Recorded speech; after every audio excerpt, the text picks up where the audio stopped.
Imagine yourself as Nero, the emperor who once held the lives of millions in his grasp. Now cowering in a dark cellar outside Rome, tears streaming down his face, whispering cowardly pleas before the blade of suicide. The dark secrets of Nero, a death more shameful than imagined. This is the journey we will explore today. A narrative that not only exposes the degeneration of a tyrant, but also unveils the profound layers of power's corruption, making this video exceptional through its cinematic storytelling, blending historical facts with sharp psychological analysis.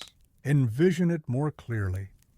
Dawn on June 9th, 68 AD, fog enveloping the desolate garden of the villa, the scent of damp earth mingling with fear.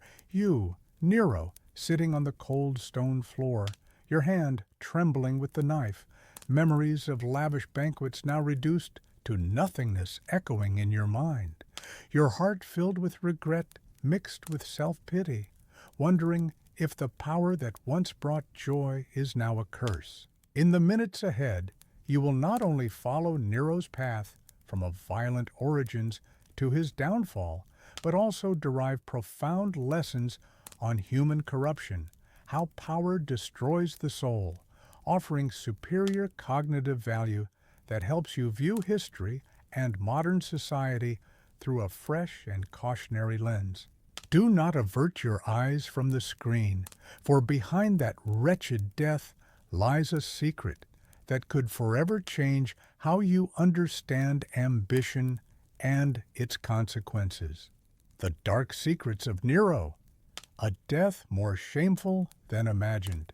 Imagine yourself as the emperor who once ruled a vast empire, now cowering in a damp cellar, tears streaming down your face, whispering cowardly pleas before the blade of suicide, realizing that immense power was nothing but a shattered illusion.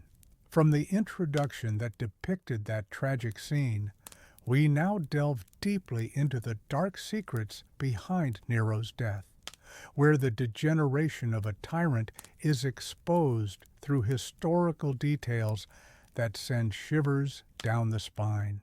On June 9th, 68 AD, Nero Claudius Caesar Augustus Germanicus, the fifth emperor of Rome, ended his life in unimaginable disgrace. Once the one who held the lives of millions in his hands, he now fled Rome, declared a public enemy by the Senate and betrayed by the Praetorian Guard. Nero did not die heroically on the battlefield or in a lavish palace, but hid in the villa of his freed slave Phaon, just 4 miles from the city.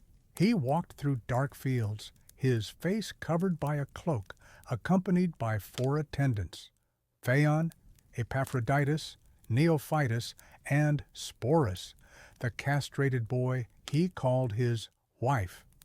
They had to dig a tunnel under the villa's foundation to hide, as Nero was too terrified to use the front door. In the cramped room, he wept, begging for help with suicide, his hand trembling with the knife, but unable to thrust it in. "I cannot do this," he muttered, claiming his hands were artist's hands, not meant for violence. Epaphroditus had to push the blade deeper into his neck, blood pouring out, and Nero collapsed, whispering, "Qualis artifex pereo." What an artist dies in me. The death was not swift. He writhed in agony, witnessing his accomplices panic as Galba's soldiers surrounded them. This was not the end of a hero, but of a coward who had killed his mother, wives, and countless innocents, now judged by history. A typical example is the moment he cried over his belongings being looted in the palace, rather than regretting his crimes, like burning Rome or setting Christians ablaze as torches. The lesson is clear. Absolute power not only corrupts humanity, but also leads to a wretched downfall when the ruler loses all allies and faces the very fears he once inflicted on others. And to understand why Nero became such a monster, we must return to the origins, where a violent lineage shaped his fate from a family hell in the next section. Violent lineage, origins from a family hell. Envision being born into a bloodline where cruelty is not an aberration, but an inheritance. Each ancestor a harbinger of violence, shaping a child into a monster before he even draws his first breath. Building on the dark secrets of Nero's shameful death we uncovered in the previous section, where his cowardice in the face of downfall was laid bare, we now trace back to the roots of his depravity, exploring how a violent family legacy forged the tyrant from the cradle. Nero Claudius Caesar, born Lucius Domitius Ahenobarbus on December 15, 37 AD in the coastal town of Antium, entered the world under a dawn that Romans later interpreted as an omen of his fiery temperament. Yet his lineage was a catalogue of horrors spanning generations, embedding savagery into his very blood. His great-great-grandfather paraded through Gaul on an elephant, adorned with the severed heads of foes as macabre trophies. His grandfather, infamous for gouging out a Roman knight's eye in the Forum merely for dissent, exemplified unchecked brutality.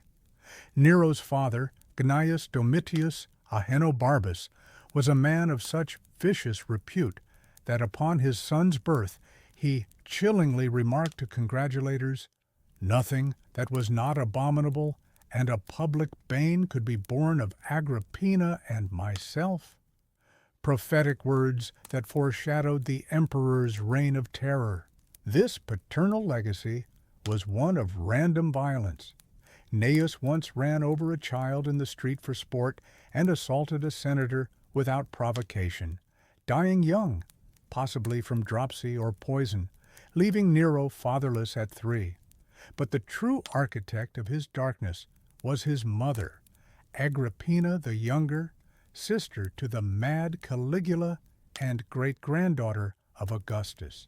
Agrippina embodied ruthless ambition, having survived exile for plotting against her brother, burying husbands under suspicious circumstances, and scheming relentlessly to propel her son to power. Exiled by Caligula, who seized the family wealth, Agrippina clawed her way back after his assassination in 41 AD, marrying the wealthy Gaius Sallustius Pacienus Crispus, who conveniently died soon after, bequeathing her his fortune, before seducing her uncle, Emperor Claudius.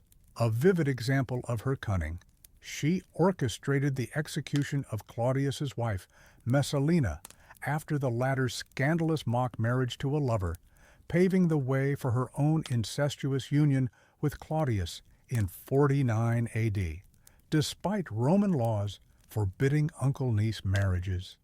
Through this, Agrippina ensured Nero's adoption, renaming him and positioning him as heir over Claudius's son, Britannicus. This familial cauldron of violence, ambition, and intrigue molded Nero not as a blank slate, but as an heir to depravity, where power was synonymous with destruction. The lesson is profound.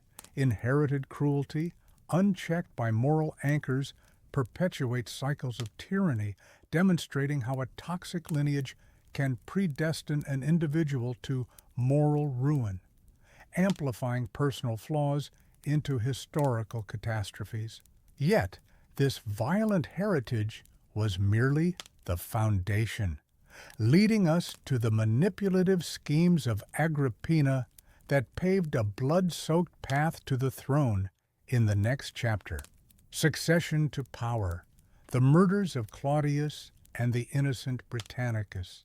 Envision a frail emperor at dinner, savoring his favorite mushrooms, unaware that each bite draws him closer to a agonizing end orchestrated by those he trusts most, his final convulsions echoing through the opulent halls as power shifts in the shadows.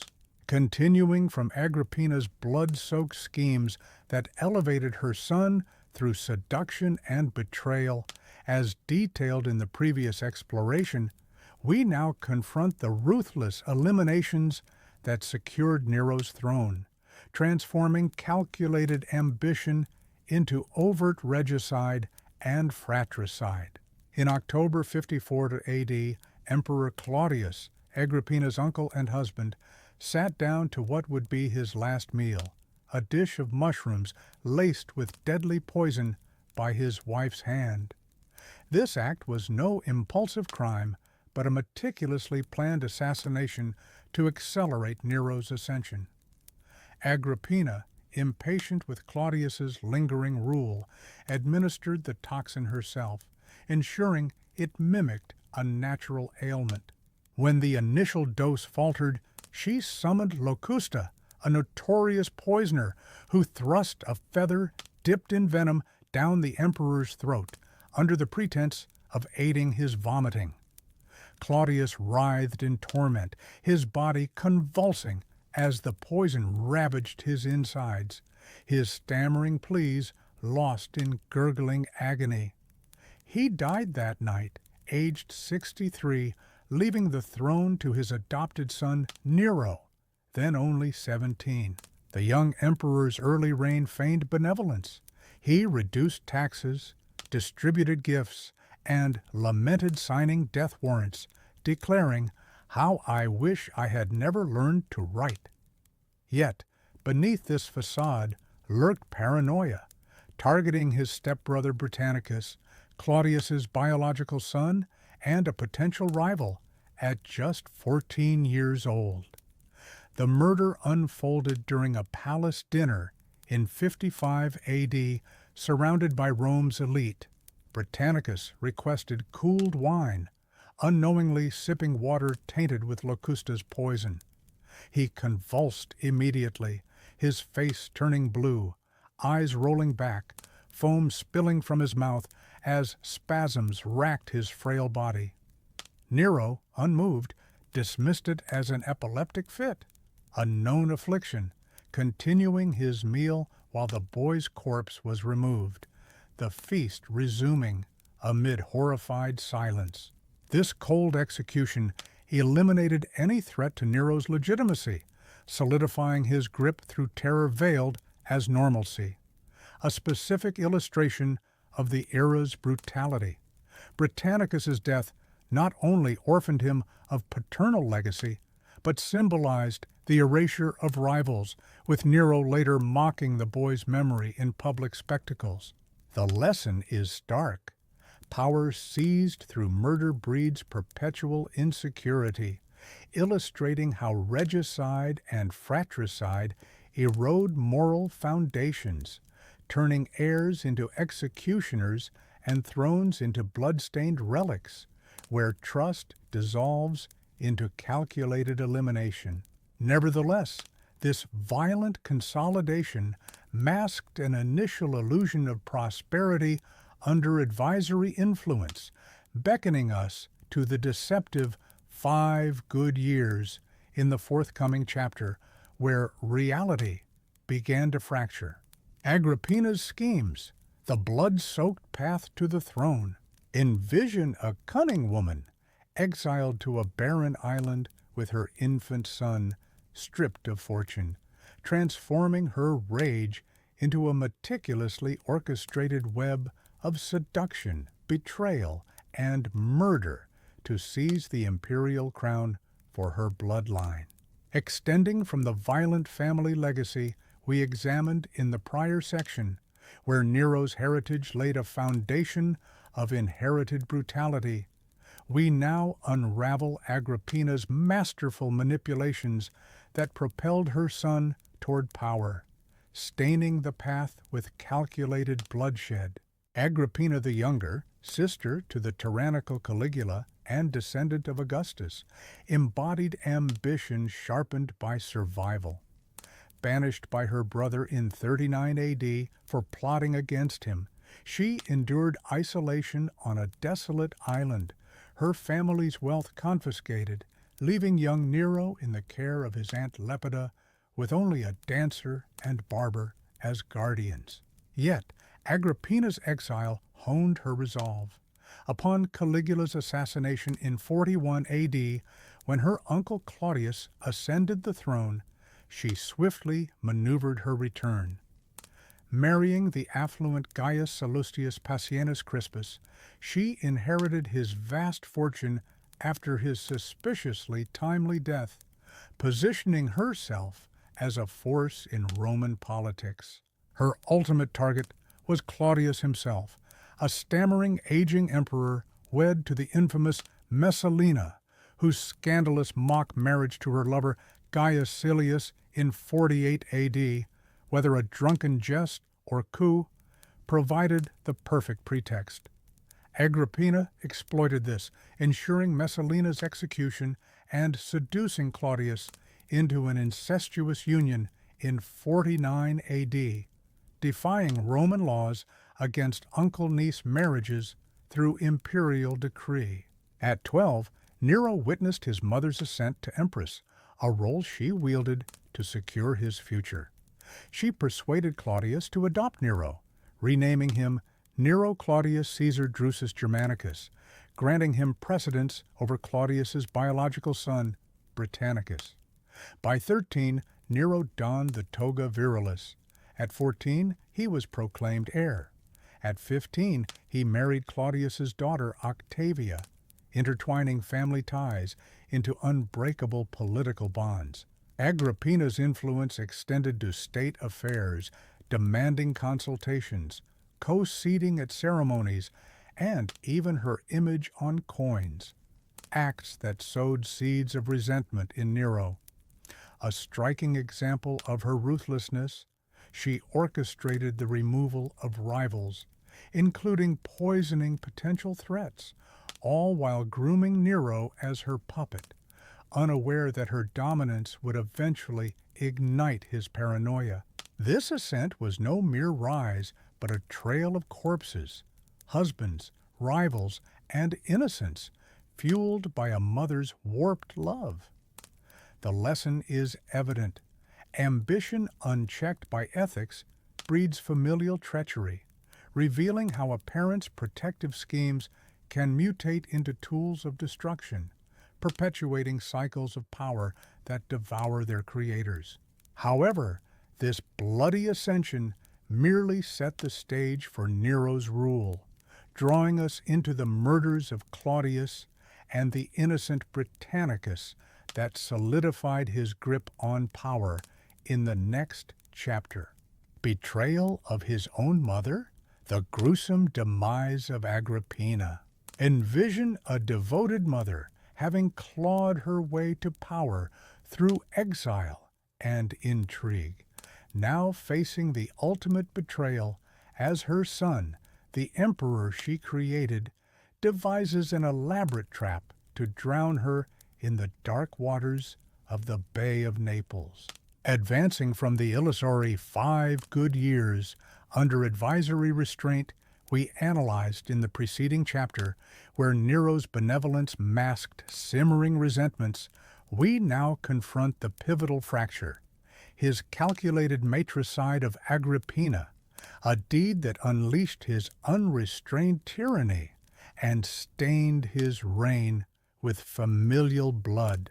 By 59 AD, Agrippina's dominance had become intolerable to Nero, who chafed under her demands for co-rule, insisting on state consultations, shared ceremonies, and her image on coins, while he pursued indulgences like chariot racing and his affair with Poppaea Sabina. Poppaea, ambitious and manipulative, fueled Nero's paranoia, whispering that he remained a puppet until free of his mother's grasp. Agrippina countered by supporting Britannicus's memory, hinting at regret over Nero's elevation, a fatal error that sealed her fate.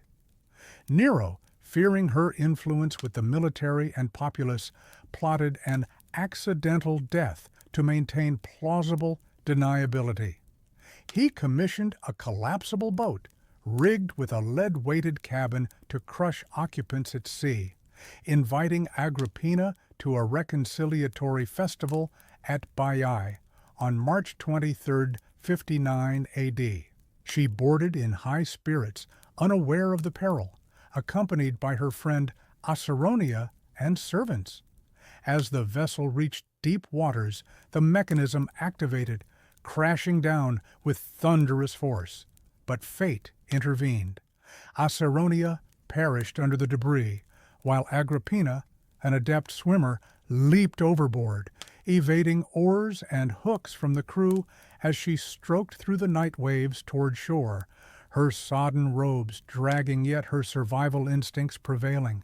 Reaching land, she feigned ignorance in messages to Nero, but he panicked upon learning of her escape, dispatching Anicetus, admiral of the Misenum fleet and boat designer, with soldiers to finish the task. They stormed her villa, finding her in her bedroom, drenched and rallying allies. Confronted, Agrippina stood defiant, baring her abdomen and commanding, "Strike my womb first," acknowledging the monster she had borne. The soldiers hesitated before hacking her to pieces, her blood pooling as she died unyielding. Nero, relieved rather than remorseful, fabricated tales of her suicide amid treason plots, but rumors of his post-mortem inspection of her corpse, allegedly commenting on her body's flaws, spread, amplifying public horror. This matricide, documented by Tacitus and Suetonius, marked Nero's liberation from restraint, accelerating his descent into excess. A stark illustration, the failed boat trap, an engineering marvel turned farce, exposed not just Agrippina's resilience, but Nero's bungled cruelty, foreshadowing his own inept suicide. The lesson is unequivocal. Familial bonds, when poisoned by power struggles, dissolve into profound betrayal, illustrating how maternal ambition can birth ingratitude that devours its source, eroding the moral core of leadership and inviting karmic retribution. Nevertheless, this maternal elimination paved the way for further domestic carnage, guiding us to the lethal marriages in the subsequent chapter, where the tragic fates of Octavia and Poppaea unveiled Nero's escalating depravity.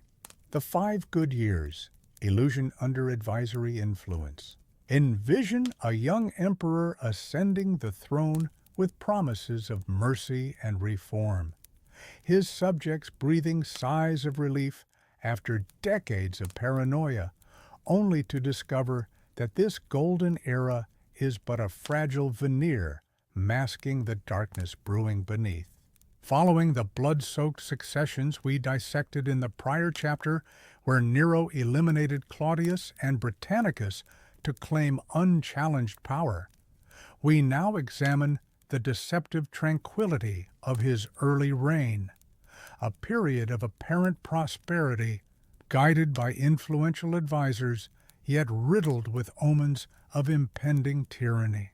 In the initial 5 years of Nero's rule, from 54 to 59 AD, dubbed the Quinquennium Nerinus by later historians like Trajan, this era projected an image of enlightened governance, largely due to the restraining hands of 3 key figures: his mother Agrippina, the philosopher Seneca as tutor, and Praetorian prefect Burrus. Agrippina, having orchestrated Nero's ascent, initially dominated policy, ensuring stability through her political acumen. Seneca, a Stoic thinker, crafted speeches emphasizing virtue, while Burrus maintained military loyalty. Under their collective influence, Nero enacted measures that echoed Augustus's golden age. He reduced burdensome taxes on the provinces, distributed generous donatives to the legions and populace, and reformed judicial processes to curb corruption among governors. Public games flourished, with Nero's performances limited to private venues, fostering a sense of cultural revival. A poignant example illustrates this facade. When presented with his first death warrant, Nero lamented, "How I wish I had never learned to write," a statement that won public adoration for its apparent compassion, sparing lives and projecting mercy amid Rome's history of executions. Yet, cracks emerged early.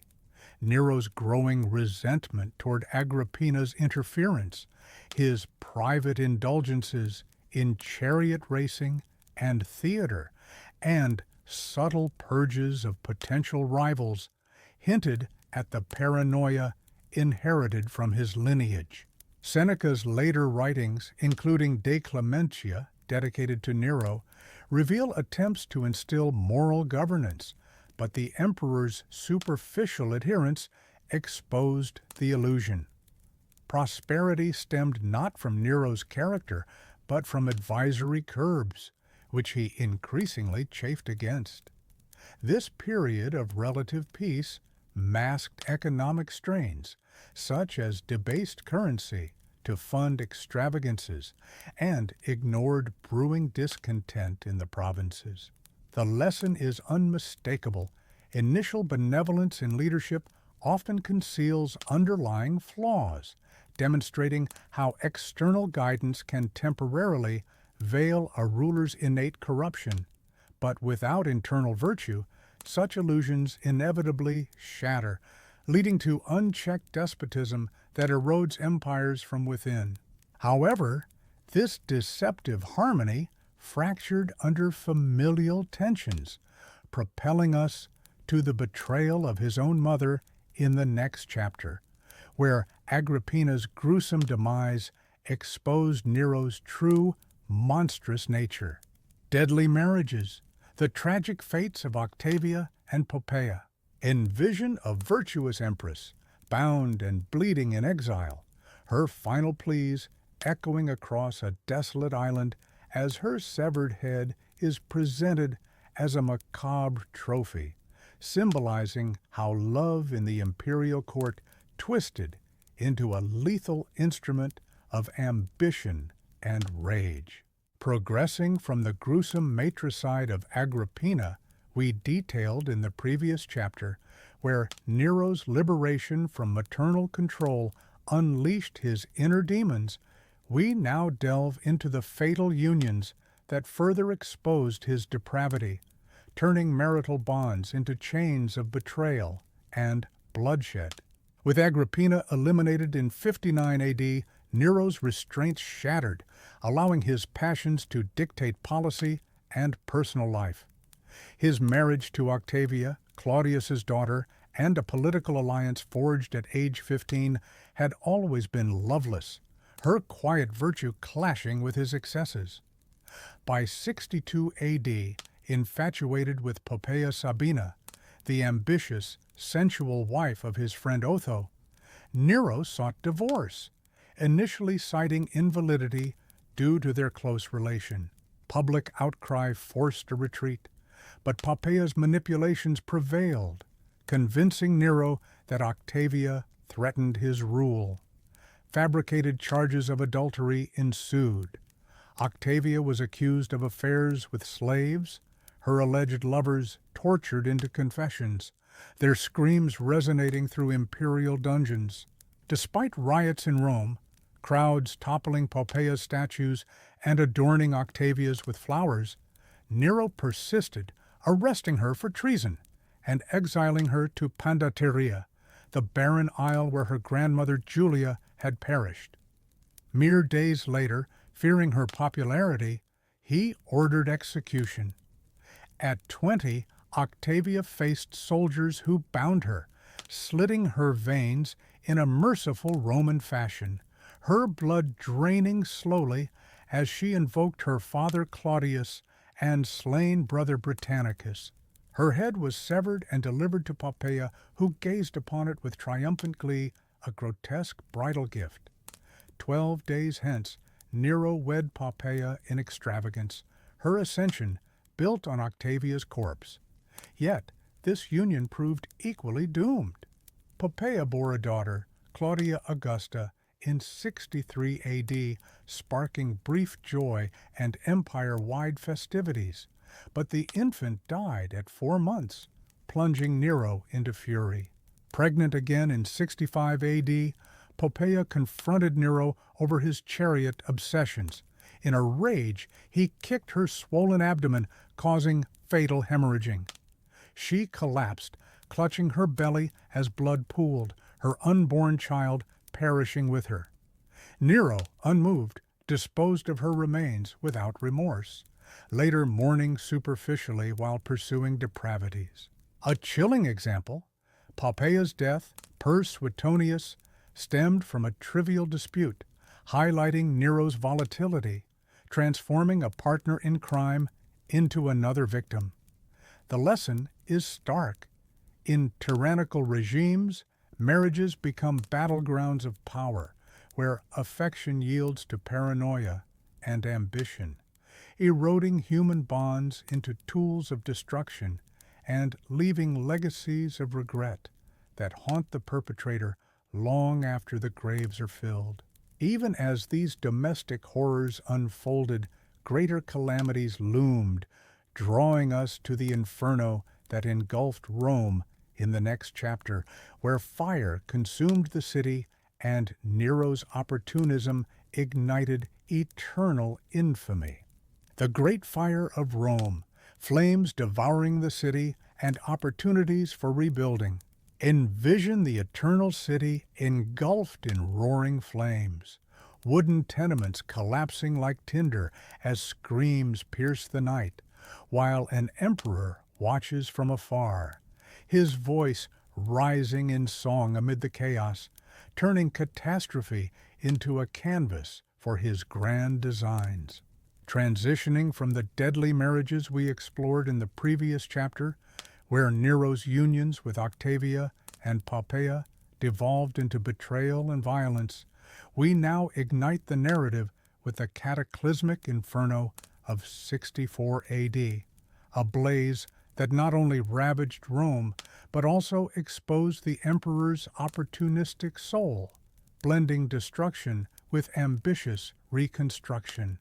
On the sweltering night of July 18, 64 AD, a fire erupted in the shops encircling the Circus Maximus, likely sparked by an overturned lamp or unattended hearth amid the dry summer winds. What began as a localized spark rapidly escalated into an uncontrollable conflagration, fueled by Rome's densely packed wooden structures and narrow, winding streets that acted as wind tunnels. For 6 harrowing days and 7 nights, the flames devoured 3/4 of the city, reducing 10 of its 14 districts to smoldering ruins. Ancient temples crumbled, priceless artworks melted, and entire neighborhoods vanished in the inferno, leaving hundreds of thousands homeless and countless dead, bodies charred beyond recognition, their ashes mingling with the debris. Tacitus recounts the horror. Families trapped in collapsing buildings, the elderly and children trampled in panicked evacuations, while looters exploited the pandemonium. Nero's whereabouts during the outbreak remain debated. Some sources place him in Antium, rushing back to organize relief by opening his palaces to refugees and distributing food at reduced prices. Yet, the most infamous account from Tacitus and Suetonius paints a damning portrait. Perched on the Esquiline Hill or Palatine Tower, Nero donned theatrical garb and sang verses from Homer's Iliad about Troy's fall, his lyre strumming as the city burned, perceiving the disaster not as tragedy, but as poetic inspiration. Whether literal or symbolic, This image encapsulates Nero's detachment, finding aesthetic beauty in human suffering, his artistic pretensions overriding empathy. In the aftermath, with the acrid stench of smoke lingering, Nero seized the opportunity to reshape Rome in his image. He initiated sweeping urban reforms, wider streets, brick construction mandates, and fire breaks to prevent future blazes, measures that modernized the city, but at immense cost. Central to his vision was the Domus Aurea, the Golden House, a sprawling 300-acre palace complex sprawling from the Palatine to Esquiline Hill, featuring rotating dining halls, artificial lakes where neighborhoods once stood, and a colossal 120-foot bronze statue of himself as the sun god.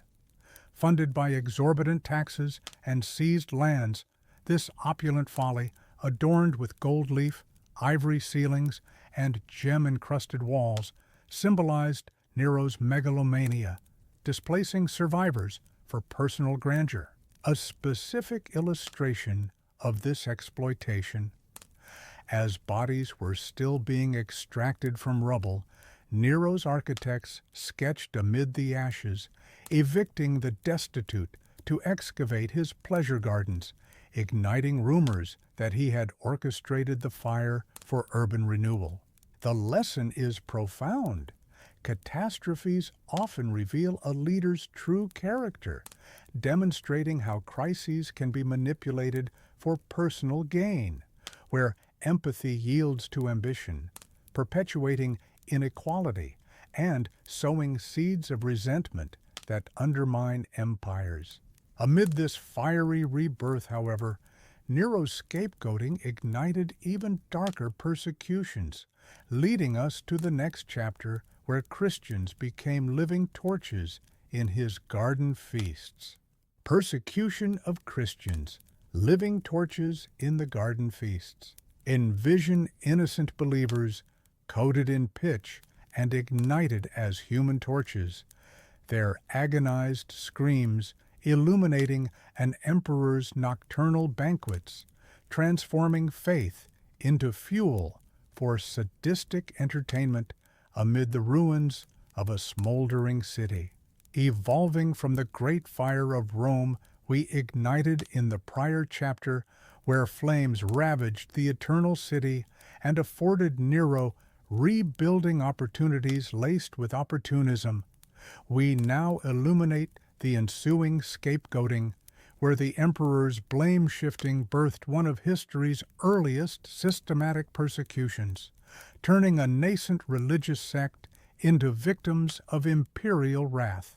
In the fire's aftermath, as Rome lay in ashes with hundreds of thousands displaced and accusations swirling that Nero had orchestrated the blaze for his Domus Aurea, the emperor deflected culpability onto an emerging, misunderstood group, the Christians.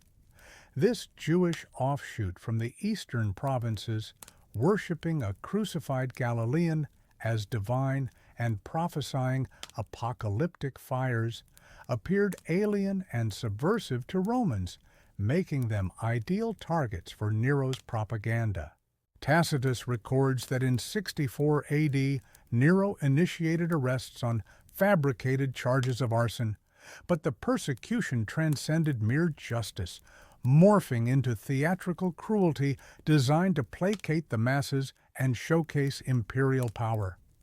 Christians were not simply executed, their deaths became spectacles in Nero's Vatican gardens, where he hosted lavish evening soirees. Covered in flammable resin and bound to stakes, they were set ablaze as living lanterns, their writhing forms casting flickering shadows over dining guests while Nero recited poetry, his lyre's melodies intertwining with their wails. Others endured bestial torments, sewn into animal hides and mauled by wild dogs in arenas, or crucified in mockeries of their Savior's death, sometimes adorned as mythological figures for added artistic flair. Nero personally directed these horrors, adjusting poses for visual impact and critiquing the performances like a deranged impresario, blending sadism with his self-proclaimed genius. A harrowing example from Suetonius. One victim, perhaps a humble artisan or a convert from the slums, endured ignition while Nero quipped that their light illuminated Rome's renewal, their charred remains discarded at dawn as the elite retired, sated by the macabre show.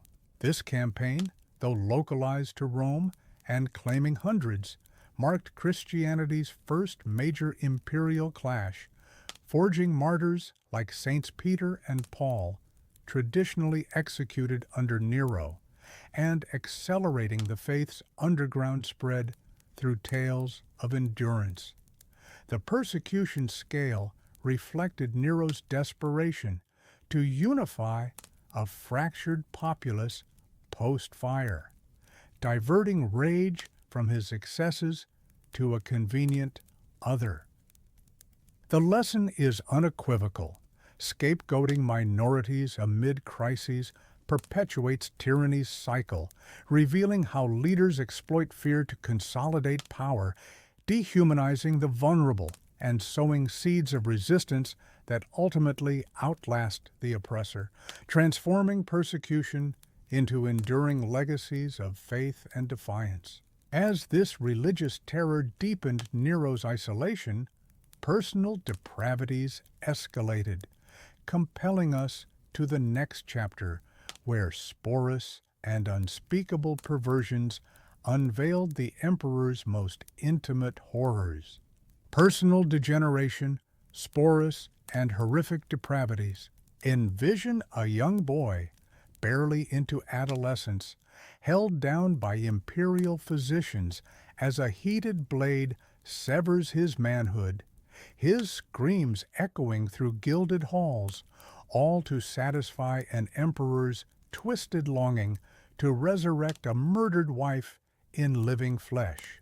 Emerging from the religious persecutions we illuminated in the previous chapter, where Christians became Nero's scapegoats in fiery spectacles of cruelty, we now descend into the emperor's most intimate abyss, where personal depravities, like the mutilation of Sporus, exposed the depths of his moral decay, unbound by any remnant of humanity. By 65 AD, Nero's psyche had fractured irreparably following Pompeia's death, a loss that amplified his obsessions and eroded any facade of restraint.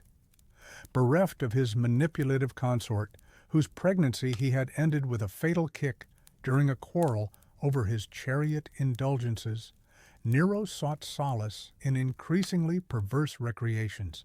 Pompeia's corpse, embalmed and perfumed in Egyptian style, became an object of morbid fixation, but it was the discovery of Sporus, a slave boy of 13 or 14 bearing an uncanny resemblance to her delicate features, golden hair, and graceful demeanor, that ignited his most infamous atrocity. Nero commanded Sporus's castration, performed without anesthesia by court doctors who dared not defy him, ensuring the boy remained eternally androgynous, trapped in a feminine limbo to mimic his lost wife. As Sporus recovered in agony, Nero orchestrated a grotesque transformation. The youth was dressed in empress's robes, his hair styled in elaborate curls, face painted with cosmetics, and tutored in feminine gestures, speech, and deportment. Culminating this horror, Nero married Sporus in a lavish parody of Roman nuptials, complete with veil, dowry, and rituals, parading him publicly in a litter as empress, demanding courtiers address him thus. Behind closed doors, Sporus endured relentless sexual abuse, forced to embody Poppaea in Nero's fantasies, his castrated form a vessel for the emperor's grief-fueled perversions. This extended to nocturnal escapades where Nero, disguised, roamed Rome's streets with sycophants, assaulting citizens, raping women, and murdering for sport, acts retroactively justified as imperial prerogative. Concurrently, Nero compelled nobles to debase themselves. Senators fought as gladiators. Knights performed on stage, their dignity shattered under threat of death. Seneca, his former tutor, chose suicide over such humiliations, opening his veins while dictating philosophy. A stark example of this degeneration. During opulent dinner parties lasting from dusk to dawn, Nero integrated torture as entertainment. Slaves flayed alive amid recitals, their cries harmonizing with his lyre, believing suffering enhanced art's beauty. These excesses, devoid of political rationale, stemmed from Nero's narcissism, where power warped pleasure into pain. The lesson is harrowing. Unfettered authority corrodes the soul, reducing human connections to objects of domination and turning personal grief into communal terror, illustrating how isolation in power breeds monstrosities that alienate allies and invite downfall. As these intimate horrors alienated Rome's elite and masses alike, unrest simmered across the empire, ushering us to the next chapter where rebellion spread like wildfire, heralding Nero's inexorable collapse. Spreading rebellions, the empire's collapse and flight. Envision legions once loyal to an emperor turning their swords against him. Provincial governors raising banners of revolt across distant lands as the once mighty Rome fractures under the weight of a tyrant's excesses, signaling the inexorable unraveling of an empire built on fear. Flowing from the personal degenerations we plunged into in the previous chapter, where Nero's horrors with Sporus and nocturnal depravities alienated allies and ignited widespread disgust, we now witness the empire-wide backlash that precipitated his downfall, as simmering unrest erupted into full-scale rebellions, exposing the fragility of rule sustained by terror alone. By 68 AD, Nero's decade of extravagance, squandering treasuries on Greek tours, where he amassed 1,808 rigged victories in festivals, and funding the opulent Domus Aurea through oppressive taxes, had eroded support across the Roman world.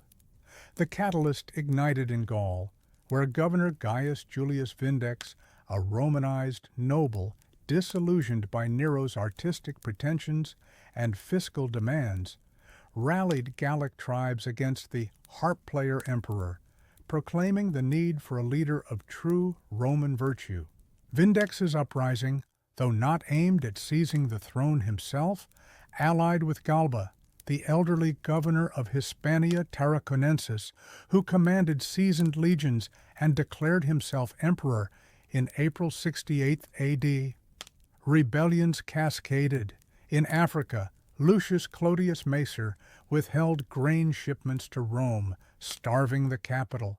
In Judea, the ongoing revolt intensified. Even the Rhine legions wavered. Nero, returning triumphant from Greece in a chariot mimicking Augustus's military parades but laden with theatrical laurels, initially dismissed the threats as minor nuisances, fantasizing theatrical retributions, composing victory songs, and designing costumes, while plotting an absurd flight to Egypt for artistic exile. His detachment proved fatal. The Praetorian Guard, bribed by Galba's promises of donatives, abandoned him overnight on June 8, 68 AD, as the Senate branded Nero a public enemy, sentencing him to flogging and disposal in the Tiber. Panic ensued. Nero, awakening to an empty palace, wandered its halls in tears, summoning Sporus for comfort amid looting servants. With only 4 attendants, Phaon, Epaphroditus, Neophytus, and the feminized Sporus, he fled disguised through fields, crawling into Phaon's villa via a dug tunnel, hiding in a basement as search parties closed in. This ignominious escape from golden litters to dirt-caked desperation epitomized his collapse, once commanding millions, now begging shelter from a freedman. A vivid illustration. En route, Nero overheard peasants celebrating his downfall, their joy underscoring the universal hatred his crimes had sown, from matricide to Christian burnings, turning adulation into revulsion. The lesson is profound. Tyranny's foundations, built on coercion rather than consent, crumble under collective resentment, revealing how isolated excesses provoke systemic revolt, where a ruler's delusions accelerate their isolation, transforming empires into powder kegs ignited by the sparks of injustice. Yet, this chaotic flight culminated in a final, pathetic tableau, drawing us to the horrifying legacy in the concluding chapter, where lessons from Nero's past illuminate paths to freedom in our time. Horrific legacy. Lessons from the past for freedom today. Envision the echoes of a tyrant's final gasp reverberating through centuries, his artistic delusions exposed as mere masks for monstrosity, leaving a scarred empire to rebuild while warning future generations of power's insidious corruption, culminating from the spreading rebellions we chronicled in the previous chapter, where Nero's empire fractured under the weight of his depravities and led to his frantic flight. We now reflect on the enduring aftermath, distilling the emperor's horrific legacy into timeless lessons that illuminate paths to freedom in our modern world. Nero's death on June 9, 68 AD, marked not just the end of a despot, but the collapse of the Julio-Claudian dynasty, ushering in the chaotic year of the four emperors, Galba, Otho, Vitellius, and Vespasian, vying for the throne amid civil war. The Senate swiftly enacted damnatio memoriae, chiseling his name from monuments, toppling statues, and melting coins to erase his image, a ritual condemnation that branded him an eternal pariah. His opulent Domus Aurea, symbol of megalomania built on fire-ravaged lands, was dismantled. Vespasian filled its lakes with concrete, erecting the Colosseum atop its ruins as a public arena, transforming Nero's private indulgence into communal spectacle. Sporus, the tragic emblem of Nero's perversions, briefly found refuge under Otho, but likely vanished into obscurity, his fate a footnote in the annals of imperial abuse. Historical chroniclers like Tacitus, Suetonius, and Cassius Dio penned scathing accounts, portraying Nero as the nadir of Roman rule, Tacitus lamenting a regime that left no abomination in reserve, their biases amplified by post-Neronian propaganda, yet rooted in verifiable excesses. This legacy permeated culture. Early Christians vilified him as the Antichrist, with Revelations 666 allegorically tied to his name, fueling martyrdom narratives that propelled the faith's growth. In broader terms, Nero's reign exposed the perils of absolute power in a system evolved from republican checks to monarchical whim, where debased currency, punitive taxes, and military neglect sowed revolt. His artistic pretensions, from rigged Greek victories to lyre-accompanied tortures, underscored a narcissism that prioritized self-glorification over governance, bankrupting Rome morally and financially. A poignant example, the Great Fire's scapegoating of Christians not only ignited religious persecution, but symbolized how tyrants exploit crises to deflect blame, a tactic echoed in modern authoritarian regimes that target minorities amid economic turmoil. Nero's downfall, abandoned by guards and weeping over looted possessions, illustrated karma's inexorable turn, his victims' silent endurance outlasting his terror. Yet, his story endures in literature and film, from Quo Vadis to analyses by scholars like Edward Champlin, who argue some crimes were exaggerated, reminding us of history's interpretive layers. The profound lesson is that unchecked authority breeds isolation and self-destruction, teaching that true freedom demands vigilant institutions, moral accountability, and empathy to prevent ambition's mutation into tyranny, ensuring societies evolve beyond the shadows of figures like Nero toward equitable governance. As we conclude this journey through Nero's abyss, carry forward these insights. In remembering his horrors, we fortify our world against the resurgence of such darkness, honoring the past's pain with a commitment to justice that echoes eternally.